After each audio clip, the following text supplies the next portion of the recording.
расплакалась. Мы с мамой моей учились тесто катать. Я апу очень боялась. Я кланялась в первое время. У нас в кыргызской семье вот так. Давайте технологию приготовления теста я вам покажу по-другому. Учись. Я вот сколько лет, я так не могу. Сегодня готовим ормо, любимое блюдо апы. Я раскатываю тесто, и мы вместе с апой готовим фарш и готовим по ее рецепту. Ормо всегда очень вкусное. Его любят и родители, и мы, и дети. Я учусь у апы. Почему? Потому что это тоже наследие, это тоже знания, которые передаются из поколения в поколение. Я потом буду свою дочку, свою сноху учить, как готовить, как любят в нашей семье.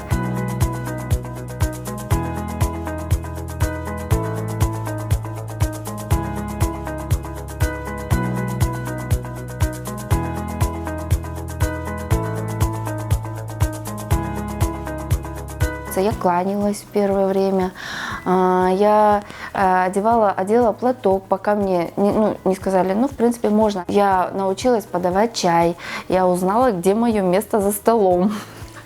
И это абсолютно не обидно, это традиции, и их нужно соблюдать. И я по сей день, я сразу определяю, куда бы я ни пришла, так, это место Келен, я здесь сижу, и это нормально.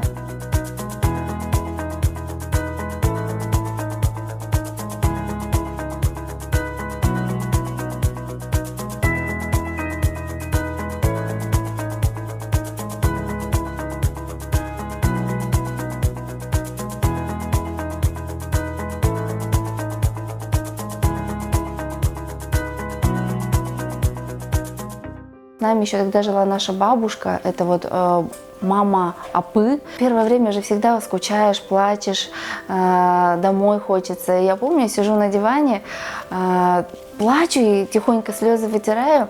Апа хоть плохо видит, заметила, говорит, идем сюда, садись со мной. Я села, она открывает альбом и показывает, говорит, смотри, это твой дедушка, это твоя тетя, это твоя бабушка. Я думаю, почему моя? Я первый раз вижу этих людей. Потом говорю, апа, это, говорю, наверное, вот ваши какие-то родственники. Она говорит, нет, Юля, ты же моя внучка. А значит, это все твои дедушки, бабушки. Я тогда так прям расплакалась. И, знаете, вот с того момента я поняла, что это мои, моя бабушка тоже.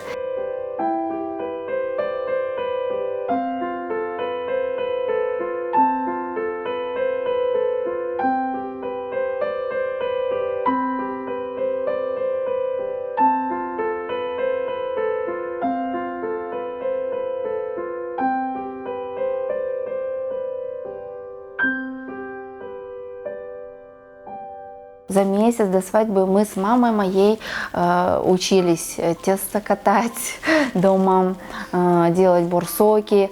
Но в итоге я поняла, что все равно нужно делать как здесь. Потом, когда я пришла в эту семью, у меня есть авасынка, которая живет в Вене, она сказала, вот в этой семье любят вот такой бешбармак, любят вот такие борсоки и любят вот такой чай. У меня бабушка есть, которая уже умерла, она сказала, Юля, когда ты пойдешь в другую семью, забудь все, что ты умела, все, что ты знала.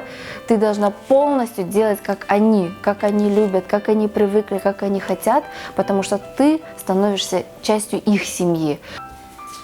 Ата, тамак биште жүрүнүз.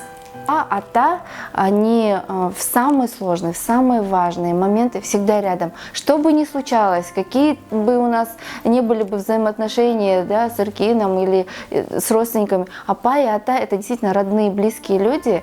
И я всегда опять говорила, апа, вы можете всегда на меня рассчитывать.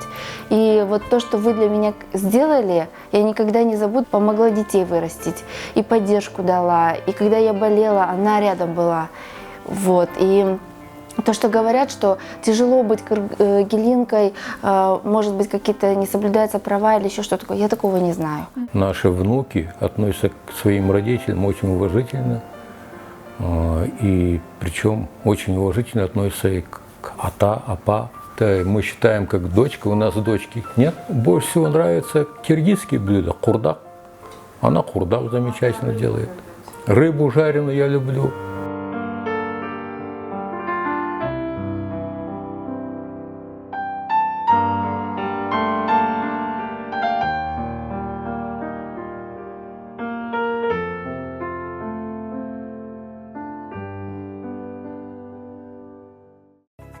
В бюллетене партии «Альянс» под номером 3, в списке Юлия Джаналиева под номером 12. Голосуйте.